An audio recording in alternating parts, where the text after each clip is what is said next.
Cuando hablamos del Caribe, la costa de México o la Riviera Maya, hay dos cosas que sobresalen. Una es la propuesta turística que no para de crecer, en base a un sitio maravilloso en paisajes, playas, oferta hotelera y entretenimientos. El otro aspecto que convierte esta zona en una de las de mayor desarrollo turístico de la región es la cultura maya.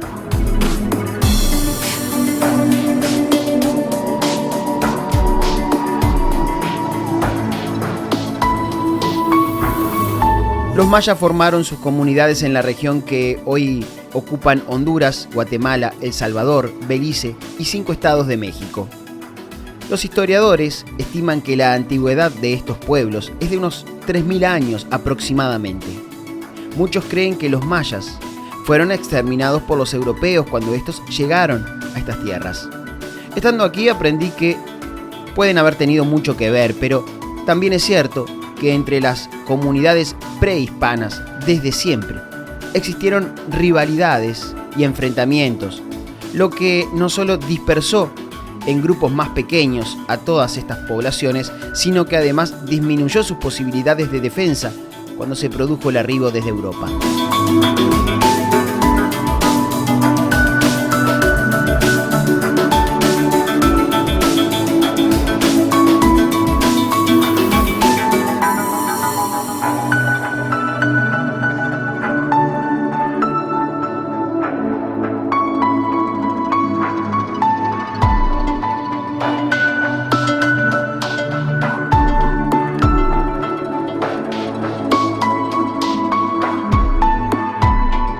En la actualidad hay muchos lugares con restos de los que fueron pueblos y ciudades, con muchos edificios destinados a los cultos religiosos. Uno de los centros más destacados en este sentido es Chichén Itzá, una reliquia, una joya cultural. La amplitud y estructura edilicia permiten imaginar claramente cómo era la vida en este lugar.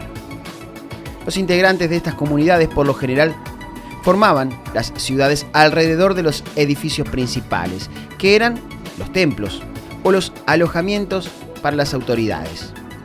Además, habían centros deportivos y de esparcimiento. Hoy se sabe que esta ciudad fue una de las más importantes durante un largo periodo. Si bien la zona muestra indicios de ser habitada desde varios siglos antes de Cristo, es entre los años 600 y 800 de la era cristiana cuando se construyen los primeros edificios y los más importantes.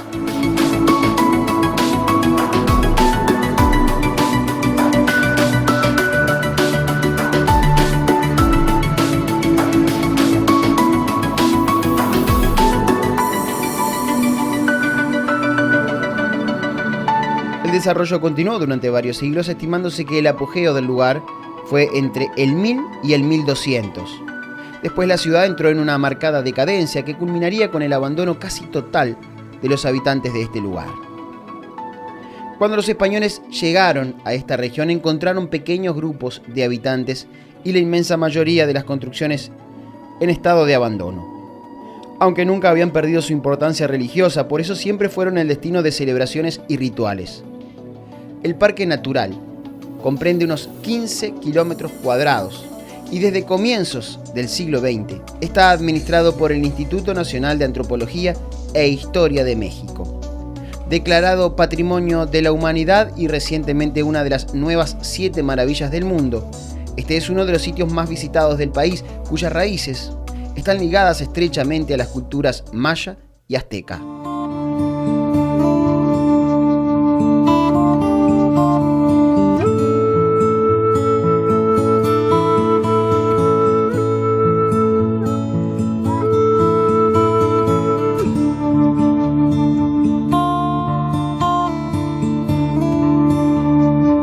Ubicada a 120 kilómetros de los puntos turísticos más importantes de la zona como Cancún y Playa del Carmen, Chichén Itzá es un paseo para realizar durante toda una jornada. En el interior del parque el recorrido turístico se puede hacer individualmente o en grupos. En el centro del parque una estructura da la bienvenida a los visitantes, el templo de Kukulcán, conocido también como el Castillo, una pirámide construida en el siglo XII, en las mejores épocas de la ciudad. En ella se rendía culto al dios maya Kukulcán. Esta construcción es uno de los ejemplos concretos de los conocimientos y sabiduría que tenían los mayas. Esto representa un gigantesco reloj solar en el que se basaban muchos de los calendarios que habían diagramado. Podría hablarles horas de los significados que tiene cada piedra, sobre el porqué de su diseño u orientación. Resumiendo, les digo que aunque parezca una simple pirámide, con un templo en la parte superior, es mucho más que eso. Los mayas dominaban tanto la naturaleza, matemática y astronomía que construyeron esta pirámide relacionándola directamente entre todos esos factores. Uno de los muchos calendarios que diagramaron, el Ahab, es el calendario agrícola, que tiene 365 días. La pirámide tiene 4 lados, con 4 escalinatas de 91 escalones cada una. Si multiplicamos 91 por 4, nos da 364. Sumado al piso del templo, da 365, que son los días del calendario. Cada escalón representa un día. Otro aspecto realmente imponente es la ubicación que le dieron, logrando que la luz del sol y el reflejo de la luna en cada equinoccio o solsticio generen efectos visuales únicos. Una vez construido, parece un simple dato más. El tema era, hace miles de años, levantar desde el piso la construcción y terminarla de tal o cual forma que el día y la hora precisos, los rayos del sol ingresen generando el efecto deseado. Kukulcán significa serpiente emplumada. Una de las cosas que veneraban los mayas era el descenso de la serpiente a la tierra, algo que se representa en forma increíble en la construcción del castillo. 2 veces por año se aprecia el fenómeno generado por la forma de la pirámide y la sombra que proyecta un vértice sobre uno de los laterales. La sombra que se genera durante el ocaso muestra la figura del cuerpo de la serpiente descendiendo hasta el suelo, donde el sol, lo último que ilumina, es la cabeza de Kukulcán. Miles de personas se dan cita en esos momentos puntuales en el año para contemplar el fenómeno. Esto no lo hubiesen logrado sin los conocimientos que les comenté antes. Otra situación muy particular es lo que lograron en base a la acústica de la parte superior conjugada con la forma de las escalinatas. Ya les hablé de la serpiente. Otro símbolo sagrado de la cultura maya es el quetzal, un ave muy colorida cuyas plumas eran utilizadas por los sacerdotes para adornar sus vistosos tocados. Si uno aplaude en determinados puntos del suelo, el sonido rebota arriba generando otro sonido muy distinto al aplauso original. Lo que se escucha es muy parecido al canto del quetzal.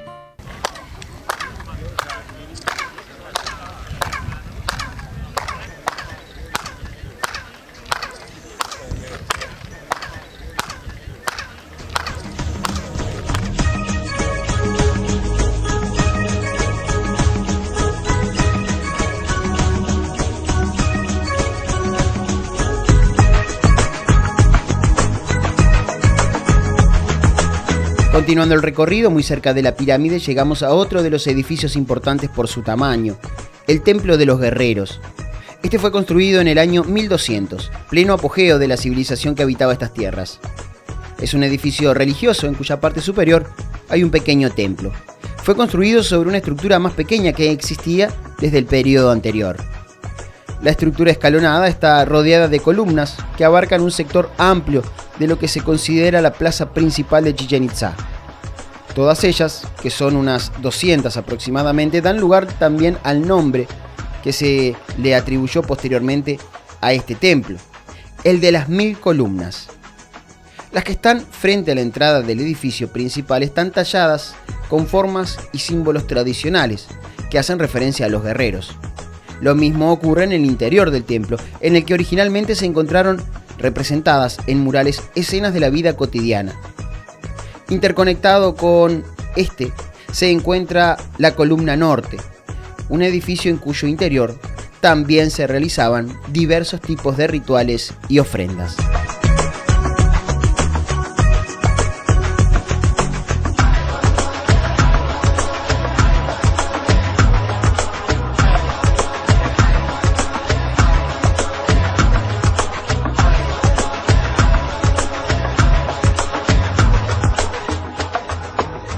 Un camino largo y estrecho, convertido en feria de productos típicos, nos lleva hacia uno de los cenotes. Estos espejos de agua en forma circular, en los que se tributaba a los dioses ofrendas y sacrificios. Este cenote sagrado es a cielo abierto, y lo que los mayas hacían en él era arrojar objetos como tributo a los dioses. No solo objetos fueron a parar ahí adentro. Los sacrificios y ofrendas también eran animales y seres humanos. A fines del siglo XIX, cuando Chichén Itzá estaba semiderruida y abandonada a manos de la naturaleza, un norteamericano compró estas tierras. Conocedor de estos rituales, comenzó a extraer del fondo, a unos 13 metros de profundidad, todo tipo de cosas, entre ellas esqueletos y muchos efectos valiosos, los que fueron vendidos y exhibidos en Estados Unidos hasta que el gobierno mexicano intervino. Expropió la tierra y recuperó parte de lo comercializado en Norteamérica, repatriando lo que se había vendido nuevamente al suelo mexicano. Más allá de lo lejano en el tiempo de muchas prácticas y rituales de los mayas, se sabe que eran extremadamente sangrientos. No solo se sacrificaban personas para agradar a los dioses, se lo hacía en una forma cruel de la que participaba todo el pueblo como espectadores, algo así como el equivalente a un circo romano.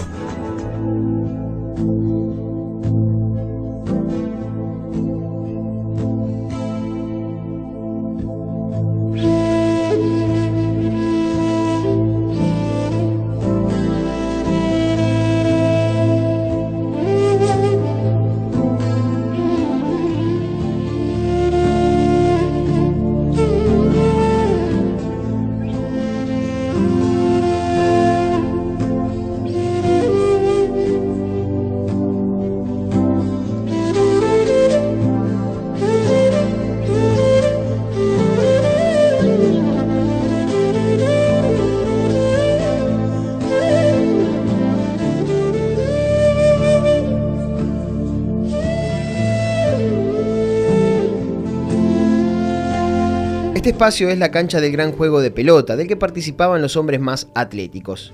El campo de juego estaba rodeado por dos paredes unidas, formando una U, por una especie de altar desde donde seguramente los más influyentes de la comunidad observaban la actividad.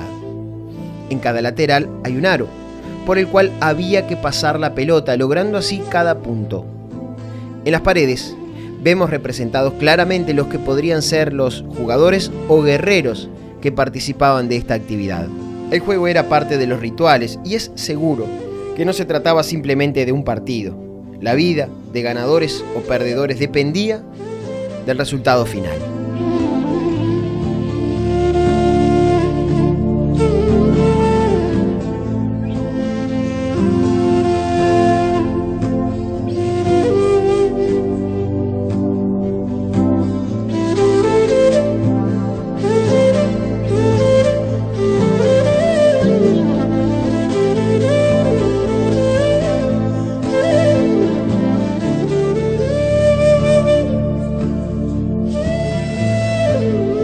El osario es similar al castillo principal, solo que más pequeño. En su interior fueron depositados los restos de varias personas en 7 tumbas, presumiblemente integrantes de la clase social más importante de la ciudad.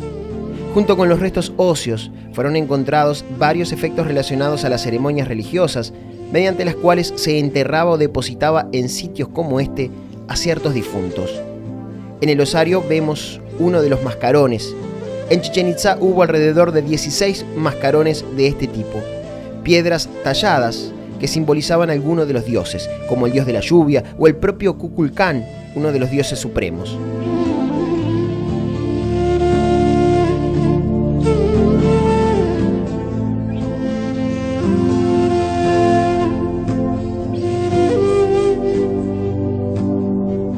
El recorrido nos permite seguir avanzando en el interior del parque estatal y así llegamos hasta el Caracol, conocido también como el Observatorio.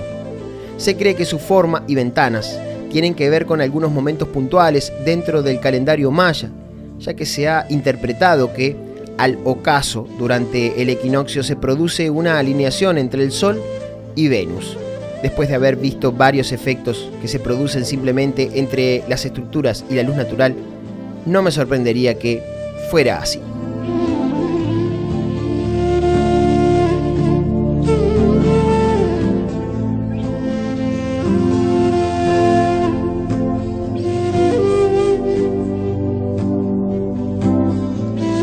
Ya les comenté que los mayas vivieron aquí durante un largo periodo, por eso vemos diferentes tipos de estilos de construcción, parecidos, pero cada uno con sus características. Este sitio donde estoy ahora es la parte más antigua de Chichén Itzá. Su construcción data del año 600. Se pudo establecer que con el paso del tiempo las nuevas generaciones fueron anexando construcciones a la original. Los españoles llamaron este edificio como el de las monjas, por su parecido a los conventos existentes en Europa. El lugar seguramente era habitado por un linaje o sector social alto. En uno de sus patios encontramos otra cancha de juego de pelota.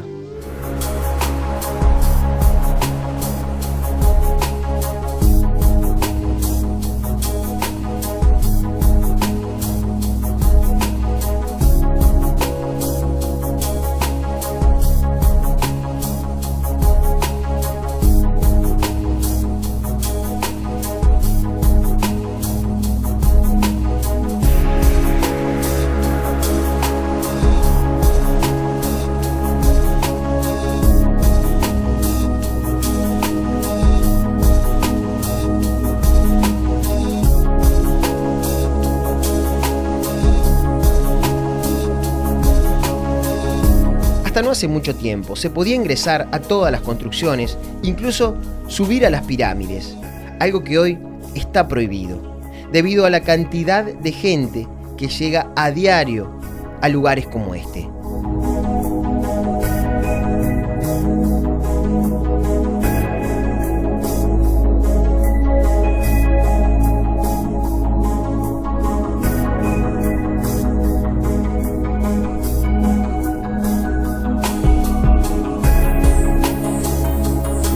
Lo que hay a la vista aquí es sorprendente, y a todo eso tenemos que sumarle los hallazgos recientes que demuestran que la ciudad aún tiene información oculta. Entre el 2006 y el 2009, arqueólogos han encontrado construcciones subterráneas, las que seguramente un día formarán parte de este gran paseo.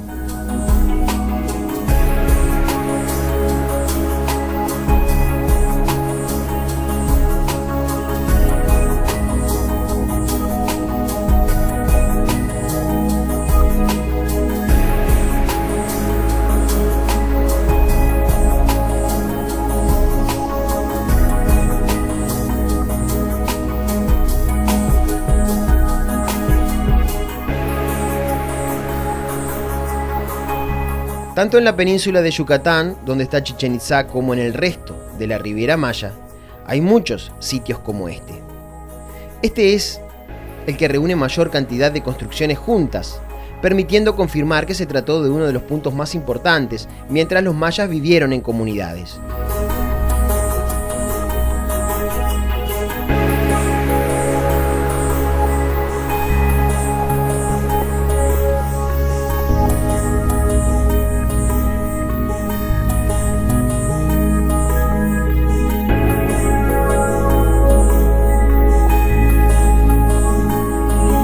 Luego de haber recorrido Chichén Itzá, nos dirigimos a otro punto turístico que mucho tiene que ver con lo que les he estado mostrando.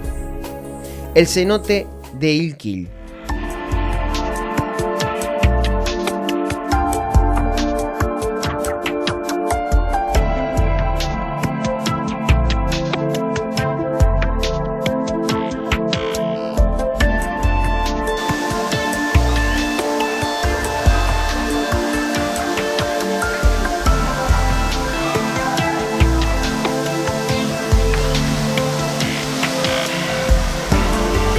A 5 kilómetros de Chichén Itzá se puede disfrutar de uno de los cenotes más bonitos de México.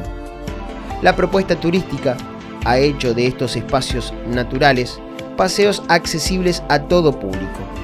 Hoy nada tienen que ver con los lugares sagrados donde, entre otras actividades, se sacrificaban jóvenes doncellas, las que terminaban en el fondo del pozo de agua junto con piezas de valor. Este es un cenote a cielo abierto, pero también los hay subterráneos o en forma de cavernas.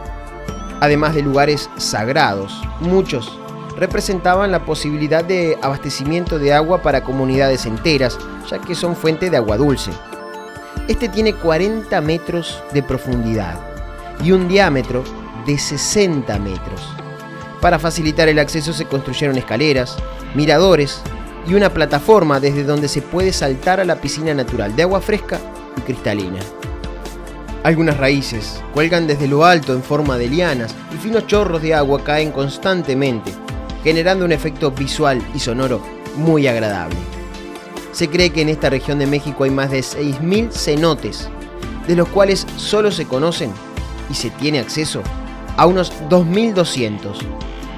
En el estado de Quintana Roo existe la ruta de los cenotes, desde la cual se accede a una cantidad interesante de propuestas como esta. La vegetación selvática en muchos puntos del territorio hace que la mayoría de los cenotes que existen aún permanezcan ocultos. Los estudios marcan que estos espacios naturales por donde fluye el agua dulce tienen diferente antigüedad. Los que están a cielo abierto son los más antiguos. Los que se conservan en bóvedas cerradas e intactas son los más nuevos. Queda claro que cuando digo más nuevos, también estoy hablando de millones de años. La palabra cenote proviene de la lengua maya que denominaba estos lugares como zonot, que quiere decir cueva con agua.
Luego de un buen chapuzón, que no podía faltar en el informe, en un lugar sagrado, nos dirigimos a otra zona maya, cuya ubicación la convierte en única. Tulum, la muralla.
La mayor cantidad de edificaciones de Tulum fueron construidas entre los años 1200 y 1450.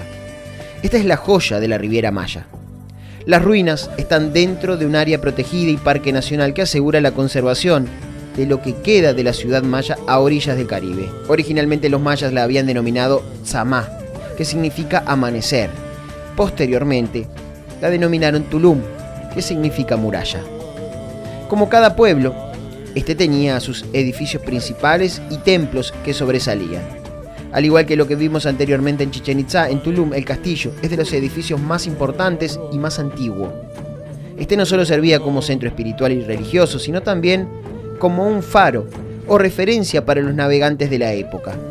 Se estima que por aquí entraban y salían los barcos tomando como referencia el castillo para acercarse a la costa y evitar chocar contra uno de los arrecifes de coral más importantes, grandes y peligrosos para los barcos del mundo. Por las noches se encendían antorchas en su interior con el mismo fin. El Templo de los Frescos es otra pieza muy importante, ya que en él se aprecia claramente algunas de las características sociales de los mayas, tanto en temas religiosos como artísticos. Este pueblo basaba su vida y quehaceres cotidianos en rituales y veneraciones a los dioses. La lluvia, la cosecha, el comercio, todo estaba ligado a fenómenos naturales y astronómicos. A esta conclusión se pudo llegar en parte gracias a la simbología y pintura, donde quienes tenían el don pudieron expresarlo.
Desde el 2010, organismos gubernamentales de México desarrollan un plan con el objetivo de apuntalar y conservar varios edificios en la región, con el propósito de mantenerlos, evitar su deterioro y preservar las pinturas que en ellos se encuentran, uno de los legados más valiosos, culturalmente hablando, que dejaron las antiguas civilizaciones. Por eso, en la actualidad, muchos sitios a los que se podía acceder ya no están abiertos al público. Hay lugares de esta región, que se llamó antiguamente Mesoamérica, que abarca varios países, en los que hay centenares de ruinas y restos de ciudades. Muchos aún hoy siguen estando ocultos.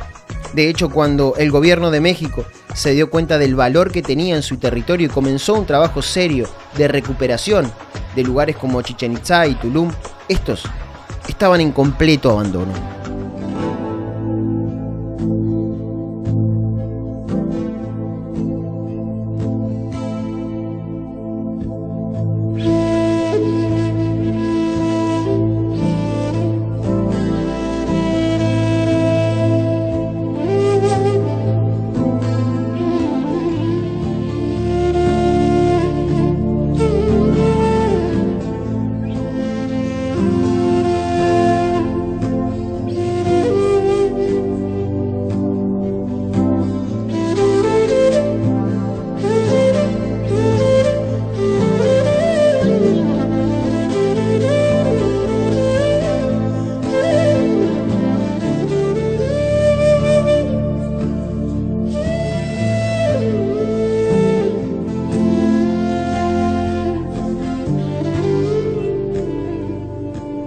Los mayas, una civilización que vivió durante mucho tiempo.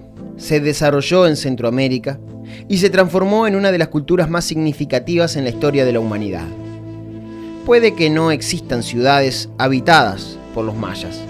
Sin embargo, su legado es tan importante que hoy, en esta parte del planeta, podemos entender la importancia que tenían estos pueblos antes que otras razas llegaran hasta aquí. A menudo cuando hacemos referencia a los mayas, lo primero que instintivamente nos viene a la mente es que fueron un pueblo de indígenas avanzados que desaparecieron o fueron exterminados. Estar en un lugar como este nos permite entender que aunque ya no vivan en estos edificios o no estén agrupados en pueblos, los mayas no desaparecieron. Y hoy miles de mexicanos, por no decir millones, son la prueba viviente de que los mayas siguen existiendo.